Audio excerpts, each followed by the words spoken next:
السلام علیکم ملګري د ټکنیکل نقیب د سره په لاین شوایم په د هیله چې تاسو سره جوړ خوشحال به اوسئ. تاسو ته مې نن ډېره زبردست خوندوره په زړه پورې مزداره ویډیو راوړې ده.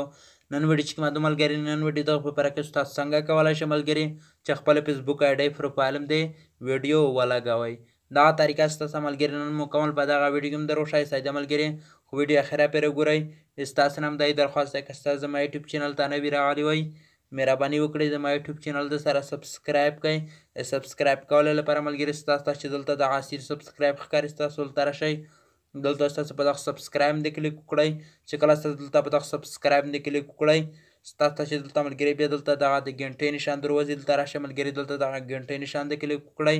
چې کله ستاسو ملګري دلته د ګنټۍ نشان د کلیک وکړئ، ستاسو ته چې دلته ملګري دلته دغه پوس په سر کې بیل آیکن ښکاري، ستاسو دلته راشئ په دا هم د کلیک وکړئ چې زما هره نوې ویډیو اپلوډ کړه چې ستاسو ته په وخت در ورسي. ملګري که ستاسو چیرې دغه ویډیو خوښه شوله، دا ویډیو د سره لایک کړئ، لایک یې ضروري دی ملګري. که غواړئ چې د نورو ملګري سره شیر کړئ، دلته په دغه شیر آپشن د کلیک وکړئ، ستاسو دغه ویډیو د هر چا سره شیر کولی شئ. صحیح ده ملګري، نه راځو د ویډیو په طرف، ویډیو شروع کوم.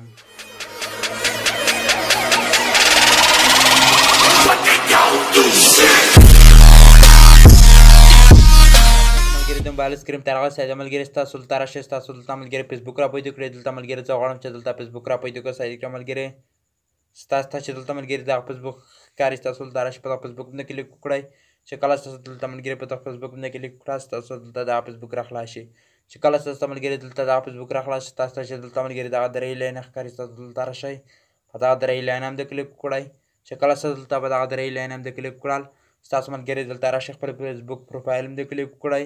چې کله په دغه پروفایل هم د ستاسو کلیک وکړه، ستاسو ملګري دلته خپله فیسبوک آیډي پروفایل راړوي.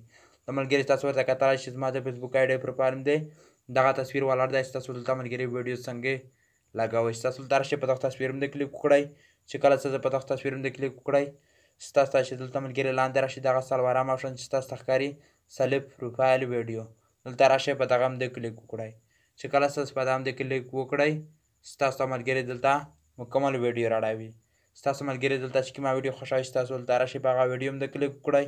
چې کله ستاسو په هغه ویډیو هم د کلیک وکړل، ستاسو ملګري بیا دلته دغه رقم ته راشي. ستاسو ته چې دلته ملګري دغه لاندې آپشن ښکاري، ستاسو دلته راشئ په دغه آپشن د کلیک وکړئ. چې کله ستاسو دلته په دغه آپشن د کلیک وکړئ، ستاسو بیا دلته راشئ دلته دغه منځ آپشن چې ستاسو ته ښکاري، ستاسو بیا دلته راشئ په دغه منځ آپشن د کلیک وکړئ. چې کله ستاسو په دغه آپشن د کلیک وکړئ، ستاسو چې دلته ملګري دغه پوزه منځ آپشن ښکاري، ستاسو بیا دلته راشئ په دغه آپشن د کلیک وکړئ. چې کله ستاسو په دغه آپشن د کلیک وکړئ، ستاسو بیا دلته راشئ ملګري، ستاسو ته چې دغه پوز سینډ آپشن ښکاري، ستاسو دلته راشئ په دغه سینډ آپشن د کلیک وکړئ. چې کله ستاسو په دغه سینډ آپشن د کلیک وکړئ ملګري، دلته ملګري ستاسو لنډ انتظار کوئ. صحیح کړه ملګري، زه ستاسو ته دلته خپل پروفایل در ښکاره کوم چې زما د فیسبوک آیډي پروفایل هم دی ویډیو ولګېده که نه ولګېده. ستاسو ملګري په خپله ورته کتلی شئ زما د فیسبوک آیډي پروفایل هم دی ویډیو ولګېده. ستاسو په دغه طریقه سره خپل فیسبوک آیډي پروفایل هم دی ویډیو لګولی شئ. دا وه زما نننۍ ویډیو چې ستا ته ملګري نن دغه طریقه په دغه ویډیو کې هم در وښوله. ستاسو نه ملګري یو بلې ویډیو پر اجازات غواړم. د الله په امان.